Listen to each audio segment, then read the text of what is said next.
দাতনটু থেকে তোমরা সবাই আসো। ঠিক আছে, আজকে নিয়ে তোমাদের কদিন হলো? 3 দিন। তোমরা এখানে কি জন্য এসেছো আজকে? 3 দিন ধরে বুক কিপিংয়ের জন্য আসছো, ট্রেনিং নেওয়ার জন্য আসছো। তোমরা সবাই কে আসো? আইটিসিএলকিরা আমার মতে সবথেকে তাদের আন্ডারে যে দলগুলো আছে সেই দলগুলোতে সবথেকে বেশি ছিল। কারণ তোমাদের আন্ডারে কতগুলো দল আছে? 30-40টা করে দল আছে। একটা মানুষ 30-40 জনের নাম মনে রাখতে পারে, তাই তো? তার বাইরে তোমার দেখবে তোমার ছোটোবেলার বন্ধুদের নাম তোমার মনে নেই, কারণ একটা মেমোরি, একটা ক্যাপাসিটি থাকে।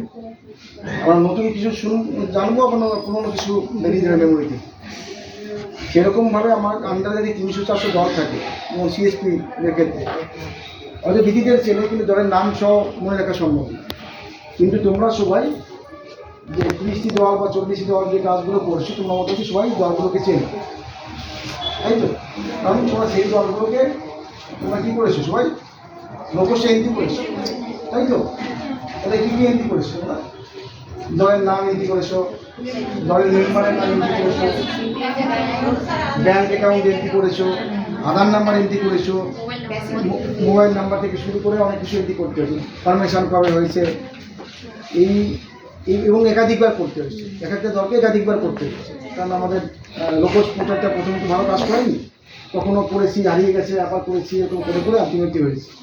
তোমার সেই দলগুলোর কাছে তুমি একাধিকবার গেছো, তাই তো? সেই দলগুলো তোমার কি চেনো কি চেনো না? চেনো। সেই ভাবনা থেকেই আমার মনে হলো যে আমার যেহেতু অডিট করতে হবে, আমার যেহেতু মেয়েদের বুক কিপিংয়ে ট্রেনিং দিতে হবে, তাহলে আমার সবথেকে সহজ উপায় হচ্ছে তোমরা। তোমাদের মাধ্যমেই আমি আমাদের যে বাদবাকি যা মানে মেয়ে আছে তাদের কাছে পৌঁছে দেবো। কারণ আমার যারা বুককিপার আছে, সেই এই জেলায় বুককিপার একজনই নেই বলে চলে। আমি আসার পরে কিছুজনকে তৈরি করে আসি, বুককিপারের বিএডি তৈরি করে আসছি, সেটা সে লিমিটেড, এখনও মানে ট্রেনিং চলছে কারো, ঠিক আছে? সেটা খুবই কম। এক একটা জিপিতে 2 জন আছে, কোনো জিপিতে 1 জনও নেই। তাই তাদের দিয়ে মনে করো একটা জিপিতে মনে করো 400 টাকা দল আছে, তাদের দিয়ে যদি আমি খাতা চালাতে পাই তাহলে আমার 2 বছর 3 বছর লাগবে। কিন্তু একটা জিবিতে আমাদের 10 জন মানে আইডিসিএলপি আছে, কোথাও 5 জন আছে, কোথাও 15 জনও আছে, যেমন জিপির মানে ভলিউম নিয়ে। তাই তোমাদের মাধ্যমে আমরা কিন্তু অতি সহজে করতে পারছি। সেই জন্য তোমাদেরকে আমরা 3 দিন ধরে প্রশিক্ষণ দিলাম। তোমরা বুক কিপারের ট্রেনিং তোমরা দিতে পারবে দলের মেয়েগুলো, কারণ তোমরা তো শিখে গেছো। এখান থেকে পুরোপুরি না শিখলে তো শিখেছো, এবার কাজ করতে করতে বাধ্য হয়ে শেখা হয়, কারণ সবাই সম্পূর্ণ শিখে যায় না। আমি যখন এখানে চাকরিতে জয়েন করেছিলাম আমি কিছুই জানতাম, কিন্তু আমি তো এই কাজটা চলে গেল, তাই আমি কিছুই না জানতে পারি, কিন্তু কাজ করতে করতে অনেক কিছু শেখা যায়। তাই এবার তোমাদের দায়িত্ব হচ্ছে তোমরা গিয়ে তোমাদের যে দলগুলো আছে তাদের খাতাপত্রগুলোকে ঠিকঠাক করতে হবে। এই ঠিকঠাক করার জন্য কী লাগবে?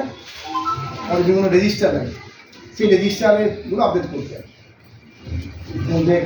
যে ক্যাশ বুক থাকে বা পাসবুক থাকে সেগুলোকে আমাকে আপডেট করতে হবে, ঠিক আছে? এবার এই পুরো করার জন্য আমরা কীভাবে ভেবেছি যে মনে করো তোমরা দুটো দিদিকে জিজ্ঞাসা করি, তোমরা যদি পাশাপাশি আসো, আমার সামনেও আসো, আর জানি না পিছনে দিদিরা আবার মানে অসন্তুষ্ট হবে কিনা, যে আমি সামনে দুটো দিদিকে জিজ্ঞাসা করি তোমার কতগুলো দল আছে? 32 দল আছে। তোমার কত দল আছে? বাহ, ভালো সুন্দর মিলে গেল। 32 আর 28 করে কত হয়? 60 হয়। আমরা চাচ্ছি যে পাশাপাশি 2 দিদি তাদের দলগুলোকে ডাকবে, 2 দিদি একসঙ্গে ডাকবে, মানে এই নয় তুমি ডাকবে তোমার দলগুলোকে, তা না, তোমাদের দলগুলোকে তোমরা 2 জন মিলে ডাকবে, ঠিক আছে? এবার মনে করো তোমাদের তো মিলে গেল সুন্দর 60। আমি বলছি যে প্রতি ব্যাচ, একটা ব্যাচ 3 দিন করে চলবে, সেই ব্যাচে আমি 10 থেকে 15টা করে দল ডাকবো। দিদিদের মনে করো 7টা দল আছে, মনে করো না 7টাই আছে, আমি যদি 12 দিয়ে ভাগ করি কত হয়? 5টা কত করে ব্যাচ করতে হবে? 5টা ব্যাচ। আমি যদি প্রতিটা ব্যাচে 12টা করে দল ডাকি তাহলে আমার 5টা ব্যাচ করতে হচ্ছে। এবার আমার একটা ব্যাচ কদিন করেছি আমি? 3 দিন। তাহলে 5 × 3 করলে কত হয়? 15 হয়। দেখো 15 দিনের মধ্যে তোমার এই দিদির খাতা 7টা থেকে খাতাপত্র সারানো হয়ে যাচ্ছে। কি সম্ভব কি সম্ভব না? দিনে 4টে মাত্র, 2 দিদি মিলে দাও, 2 দিদি মিলে দিনে 4টে, মানে এক একজনের ভাগে 2 করে করছি। আমরা 2 জন করে কেন করছি? কারণ তুমি কিছুতে ভুলে যেতে পারো, মাথা কাজ করছে না, এই দিদি কিছুতে ভুলে যেতে পারে, তাহলে তুমি ভুলে যেতে পারছো, এই দিদি ধরিয়ে দেবে। আর এই দিদি যাতে ভুলে গেছে তুমি ধরিয়ে দিলে। আবার এরকমও তো হতে পারে কোনো কোনো ট্রেনিং দিতে দিতে কোথাও করে তোমাদের বাড়িতে কেউ অসুস্থ হয়ে পড়েছে, তাই তুমি চলে গেলে কিন্তু তাকে দিদি কন্টিনিউ করতে লাগবে, তাহলে হতেই পারে। এগুলো সবসময় দুইজন করে আমরা ট্রেনিংকে ডাকতে বলছি, না আমি ডাকলাম 10 জনকে ডাকলাম, তারা এলো, দিদি অসুস্থ হয়ে গেলো, বাড়ি চলে গেলো, তখন তো 10টা মেয়ে ফিরে গেছে, তাদেরও বলবে না এই তো মানে এরা ট্রেনিং না দিয়ে চলে গেলো, ওটা কিন্তু আমাদের দুইজন থাকবে, একজনের বাড়িতে কিছু যদি অসুবিধাও হয় আর একজন কন্টিনিউ করে দিতে পারবে। আর দুইজন কেন থাকছি, বেতার রয়েছে আমরা করতে পারবো, কোনো ভুল ভ্রান্তি হলে আমি সুবিধা নিতে পারবো। এবং সর্বোপরি আমাদের দিদিরা যারা আছে, সিএ দিদিরা যারা আছে, তাদের কন্ট্যাক্ট নাম্বার তো নিশ্চিত আমাদের কাছে আছে, করতে করতে কোথাও যদি বেঁধে দেয় দিদিদের ফোন করে নেবে। এই কাজটা কিন্তু গিয়েই তোদের শুরু করতে হবে, যদি না শুরু করে আমাদের ঘুরে এখানে এসেছিলেন, পরিবার ছেড়ে এসেছিলেন, মনটা এখানে ছিল, এবার বাড়ি যাবে, উনুনে হারিয়ে দেবে, ভুলে যাবে, ছেলে একটা চিৎকার করবে, আরও ভুলে যাবে, তাই না? সুতরাং সেটা যাতে ভুলে না যাও, তার জন্য কিন্তু গিয়েই কাজ করতে হবে। গিয়ে যদি কাজ না করো তুমি একটা মনে রাখতে পারবে, সেই জন্য সঙ্গে সঙ্গে করতে হবে। এর জন্য কী দরকার, ব্যাংকের যে পাসবুকটা আপডেট করতে পারে দলের না, দলে যদি ব্যাংকের পাসবুক যদি আপডেট না হয় তাহলে তোমাদের পক্ষে কাজটা কত কঠিন পাবেই না, কারণ তোমার কাছে তথ্যই নেই। এবার ব্যাংকের পাসবুক কিন্তু পুরোনো থেকে নাও পেতে পারো, মনে করো তোমাকে ব্যাংক বলো না আমি হচ্ছে পুরো নিতে পারবো না, আমি 2024 থেকে দেবো, কেউ কোনো ম্যানেজার বলো না ঠিক আছে ছেড়ে দাও আমি 2023 থেকে দিতে পারবো। পিএনবি ব্যাংক যেগুলো আগে ইউবিআই ছিল তারা তো পুরো দিতেই পারবে না, কারণ আমার বলবে মার্চ হয়ে গেছে, আমার 21 সালে মার্চ হয়ে গেছে, আমি 21 পরে দেবো, জবের থেকেই দিক না কেন, তবে থেকে আমি কথা শুরু করি, তার আগে আমার ভেবে লাভ নেই। কারণ ব্যাংক যখন আমাকে জানিয়ে দিচ্ছে তার এই অ্যাকাউন্টে 1000 টাকা আছে, তাদের সেটা তো একদম স্যাঙ্গুইন, এবার সেই টাকা কী হয়েছে না হয়েছে ভেবে লাভ নেই, কোথায় হারিয়ে গেছে কোথায় কী হয়েছে আমার ভেবে লাভ নেই, কারণ হয়তো অতীত করতে পারবো না জীবনে, আমি ওখান থেকে ধরবো এই টাকা ছিল, সেখান থেকে তারপর আমি আয় শুরু করবো, সেখান থেকে আমি খাতাগুলো সারানো শুরু করবো, তাহলে পুরনো খাতা কীভাবে সারবো, কারণ ব্যাংকের পাসবুক নেই, ওদের কাছে যদি লেখা থাকে ঠিক আছে, আমরা যদি তথ্যই না থাকে যে মনে করো ব্যাংকের পাসবুক আপডেট করতে 21 সালের থেকে, দলটা প্রমোশন 16 সাল থেকে, এই 5 বছরের কোনো তথ্যই নেই দিদিদের কাছে, তো তুমি কি খাতা সারাতে পারবে? পারবে না। কিন্তু আমার যেহেতু ব্যাংক করে এসে 21 থেকে, 21 থেকে আমি খাতাটা জবের থেকে ডেট শুরু, প্রথম ডেট, সেই ডেট থেকে আমি এক কোথাও লিখবো ওপেনিং ব্রাঞ্চ অ্যাজ অন, মনে করো 1/7/25, 1/7/23 হতে পারে, 1/7/22 হতে পারে, যে ডেট থেকে ম্যানেজার প্রথম শুরু করেছি সেই ডেট থেকে আমি শুরু করবো, তার ওপেনিং ব্রাঞ্চ কত ছিল তার আগে তো আমি জানি না, এবং দিদিরা কেউ জানে না, তাহলে আমার অনেকটা কাজ সুবিধা হবে। এবং এটা আমরা কেন করতে পারছি তোমাদেরকে, কারণ তোমাদের এখন কোনো আয় নেই, এই কাজটা করতে পারলে তোমাদের একটা ফিক্সড আয় হতে পারে। কীভাবে আয় হতে বলতে মানে বলছি, একটা ধরো ট্রেনিং দিচ্ছ, এখানে আসছো, তাদের জন্য আমরা তোমাদের কিছু পারিশ্রমিক রেখেছি, তার ধাপ কিন্তু এইটা, তুমি যত তাড়াতাড়ি খাতা পাতা সারাতে পারবে, এই সিএ দিদিরা তত তাড়াতাড়ি অডিট করতে পারবে, অডিট করে তোমাকে কাট অফ শিট রেডি করে দেবে, এই কাট অফ শিট তুমি এন্ট্রি করলে কাট অফ শিটের জন্য তুমি টাকা পেলে, কাট অফ শিট তো অন টাইম, কিন্তু প্রতি বছর হবে না, যতক্ষণ না পর্যন্ত মানে অডিট কমপ্লিট না আসছে। এবার কাট অফ শিট হয়ে যাওয়ার পর তারপর তোমার শুরু হলো ট্রানজাকশন এন্ট্রি, এই ট্রানজাকশন এন্ট্রি মানে কি তোমার তখন রেগুলার কাজ শুরু হবে, কারণ তোমার কাছে 30টা দল আছে, তাই 30টা দল তো মাসে অন্তত একবার তো টাকা জমা দেবে, দেবে কি না দেবে, তাহলে একবার দেওয়া মানে একটা করে ট্রানজাকশন, তাহলে 30টা দল মানে 30টা ট্রানজাকশন, তাই পার ট্রানজাকশন তোমার 50 টাকা আছে, তাই 30 × 50 কত হয়, 1000 টাকা তোমার অন্তত ফিক্স নিতে পারো।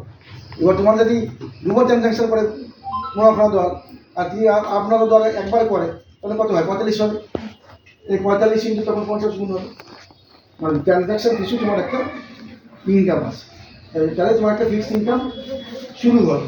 এবং তার সঙ্গে তোমাদের একটা মোবাইলে একটা পয়সা পাও, সেটা তো ফিক্সড আছে, কিন্তু এর বাইরে তোমার অনেক সময় অতিরিক্ত কাজ করো, কেউ বিপিএলটি সার্ভে করো, কেউ মানে লাখপতি দিদির এন্ট্রি করো, কেউ গ্রুপ প্রমোশনের জন্য সার্ভে করো, বা যে সংঘ থেকে বা ব্লক থেকে অনেক সময় অন্য কাজও দেয়, সেই কাজটাও সাময়িক কাজ, কিন্তু এই দলের ট্রানজাকশানটা হচ্ছে তোমার ডেইলি রেগুলার কাজ, কন্টিনিউয়াস কাজ, এই কাজটা তুমি যতক্ষণ না পর্যন্ত রেগুলারাইজ নিয়ে আসতে পারছো ততক্ষণ কিন্তু তোমার কিন্তু কোনো ফিক্সড ইনকাম নেই, বুঝতে পারো না? এই কাজটা তোমাদের যত্ন সহকারে করতে হবে নিজেদের তাগিদের জন্য, যাতে তোমার একটা ফিক্সড ইনকাম, সেটা হোক না কেন, সেটা 2000 হোক, 3000 হোক, 2500 হোক, এটা ফিক্সড রেগুলার প্রতি মাসে পাও, কাজ এসেছে তোমার মনটা একটু ভালো লাগবে। এখন তো 6 মাস পর 1 বছর পরে টাকা পাবে, ঠিক আছে, যেটুকুই পাওয়া লাগবে, কিন্তু তখন ওটা হবে না, প্রতি মাসে পাবে। এই কাজগুলোকে কিন্তু আমাদের ঠিকভাবে করতে হয়, ঠিক আছে। এটা তোমাদের আমি বলেছি 300 টাকা করে দেবো, ঠিক আছে। 3টে ব্যাচ তোমার 5টা ব্যাচ হচ্ছে, 15 দিন হয়েছে, তোমার 7টা আছে, 12টা করে থাকে, তাহলে 5টা ব্যাচ হলো, 15 দিন হলো, তুমি 4,500 টাকা পাবে। আর এখানে আসছে তোমার 250 টাকা করে আমাদের, আর তোমার যাতায়াত খরচটা আমাদের, মানে এখানে দেবা এবং বুঝতে পারবে, আর পার দিয়ে 250 টাকা করে পাবে। মনে 750 থেকে 500, আর যাতায়াতের জন্য যেমন 200 টাকা পাবে, তাই 950 টাকা পাবে, ঠিক আছে। ওই ট্রেনিংয়ের জন্য কিন্তু ওদের খাতা সারাতে হবে। ট্রেনিং দিলাম, পয়সা দেবো না, কিন্তু ট্রেনিং দিয়ে খাতা মতো করে কমপ্লিট করতে হবে। যতটা কমপ্লিট হবে তার উপরে আমি টাকা দেবো। নাহলে পরবর্তীতে আমি মানে দল ধরে, অনেকে বলছে চাপ দল ধরে দিন, প্রতি দলে 100 টাকা, কিন্তু প্রতি দলে 100 টাকা দিয়ে দেবো, দেখতে হবে সেই তত তুমি 100 টাকা করে দিয়ে দেবো। সার্ভে তো করেছো, এখন সার্ভে টাকা কাউকে দিইনি, কারণ সার্ভে টাকা দেবো, কারণ এখন দল ফর্মেশন তো শেষ হয়নি, কারণ সার্ভে টাকা পাবেন 90% দল ফর্মেশন হলো তখন দিতে বলছি, ঠিক আছে। 90% হলে 45 জনকে দিয়ে দল গঠন করা, সেটা তো আদায় ইস্যু, যেটা করেছো সেইটা ধরে, তারপরে তো অতিরিক্ত দিয়েছি সেটা আদায় ইস্যু, সেটা তোমার কাউন্ট করবো না। তুমি যেটা যে অবধি হয়েছে তার উপরে বেশ করে দল গঠন হয়ে গেলে তোমার টাকাটা পেয়ে যাবে, আমি দিয়ে দেবো। এবার বলার ছিল আমার খেয়াল নেই, এটা বলছে দিল কেন, অর্ডারে দিয়ে দিয়েছিলাম, হ্যাঁ অর্ডার দিয়ে দিয়েছিলাম, করে দিয়েছিলাম, ঠিক আছে। ওখানে 80 লেখা, ওটা তো পাবে, ঠিক আছে।